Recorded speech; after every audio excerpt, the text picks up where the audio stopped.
Hello Internet, welcome to jamiljiral. I am Jamil Silva and I'm talking about the Nikon D750, about its menu system. We are in this series talking about the custom setting menu, and let's talk about that. Well, let's talk about the controls. You want to configure some controls here in the camera, and which the first one is okay. Let's press here. Shooting mode, when I am taking photographs. Let's see what I have here. The first option is select the center focus point. If I'm taking pictures and the focus point that you see it here in the viewfinder is in one corner, and then you press OK, it will go immediately to the middle of the viewfinder. But you can also choose to highlight active focus point. Once you are shooting and you press OK, it will highlight it anywhere it is. It just is going to show you where it is. I like this option to be selected. Select the center focus point because it's in a corner and you want it to be to the middle of the viewfinder very fast. You just press OK and it will be there for you. Playback mode is when you are watching movies or reviewing your pictures. You can choose many options here. For example, thumbnail on and off to see small pictures. You can, if you press OK, we're talking about, you can also see the histograms, zoom in, zoom on and zoom off. You may choose a folder.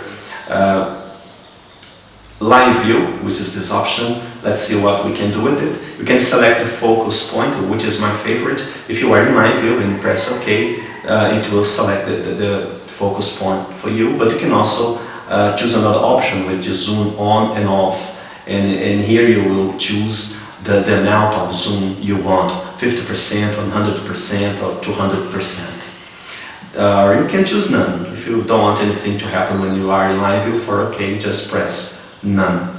A sign F button, which is here in the front of the camera, will tell the camera what this button will do. You have many options. In my case, I like to lock the auto exposure. If I press here, it will be locked when I'm using A and P mode. But we have options. I'm not going to read the options for you. To press a command dial, if you press this button and press here and here, something will happen, and you may choose what will happen. You have many options here. I'm not going to read this for you. The next option is to assign the preview button. It's another button that you have here, which is basically the same. In my case, I assign it for auto exposure. I will lock the exposure if I am using A and P mode. But the options are almost the same. You can choose a different function for this button, and down here press more a command dial. You will press this button, and with the command dial you will change something, and you have many options here that you can choose and you can test by yourself. Assign the AELFL button, which is this button here. You have the information here in the camera, which in my case is AF on. It means that I like this back button focus. This is where you will assign this button to focus. Now I press here and it will focus for me, but you have other options. I like using this button as a back button focus. And you have here another option which, when you press it and you move the dials, something will happen, which are not many things, but something will happen. I will not read it for you. This time I'm going very fast because I think those tutorials are becoming very long. The next time is release button to use dial. This option is quite interesting, and I'll show you why. It's off now. Let's just leave it off for a moment. When you want to change ISO, for example, you have to press ISO and it will appear here in the bottom and will change here with the dials. But once you let this button go, the information will disappear from the monitor. But if you go there and turn this option, release button to use dial, yes, look what's going to happen now. Now I want to change the ISO, I just press and it will be there for me, it will not disappear. And then I change it the way I want, and in order this to get out of this screen, I have to press the shutter button halfway. And I can use this for example, changing white balance, the quality and other options. It's quite interesting. And this is an option that I like to turn it on. Then to get out of here, you press this shutter button. Let's go back to controls. Now a slot empty release lock. I like it to be locked because what happens? Release locked, enable release. Release locked, it means that when you don't have a card in here, and if you press here, the camera will not take the picture. But if you choose enable release, when you press here, if you don't have a card, it will take pictures. And I don't like that because if you are taking photographs and the card out of a sudden is full of pictures and you don't realize that, and you keep shooting, the camera will keep shooting, but it will not register in the memory card, and we don't want that. Once the memory card is full and if it's locked, you will try to take a picture and the camera will not fire. Then I think this is nice.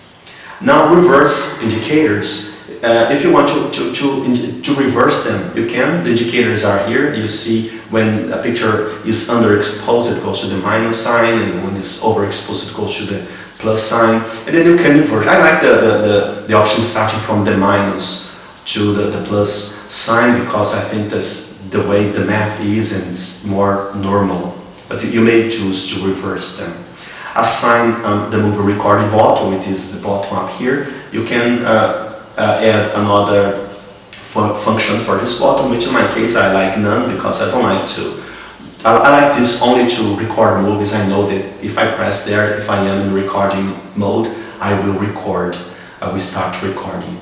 Now assign MB-D16 button, which in my case is FN on. It means that it will focus. It's for when you are using the grip, and the AEL or FL will focus just like here in the camera, to have the same functions, just to match what I'm using here and here. If you're using the grip, I will use this button to focus, but of course you can choose many other options.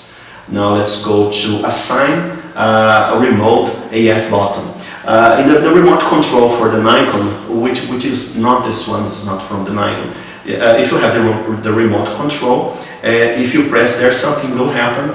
Oops, sorry, I went to the live view. Let's come back there. Controls, okay. But you choose to do something else. When you press the remote control, it will go to live view. As I haven't recorded any movies with this camera, many configurations related to shooting movies are not set to my taste yet, because this camera is brand new and I'm just preparing this tutorial, and I'm learning quite a lot with the camera doing this tutorial. Well, now the last part is the movie, and it's going to be very fast. Assign FN button when you are shooting a movie. In my case, you can choose to focus. If you are in the shooting mode and you press FN, it will focus for you. The next option is assign preview button. If you press the preview button, here you have the only options to focus, or you can choose none. The next button is AE, which is the same button here. In my case, I set it to focus to match with my shooting style. So if I am taking pictures or shooting a movie, this will focus for me. But in the movie option, I can choose other options. And finally, assign the shutter button. If I press here, I have the option to take pictures or record movies. Well, the shutter button, I like to take pictures only for that. But you may choose to record movies, especially if you are using a remote control in this system that I have. If I choose record movies and I press this button, it will start recording movies, and then if I press pause, it will pause and it will start recording again.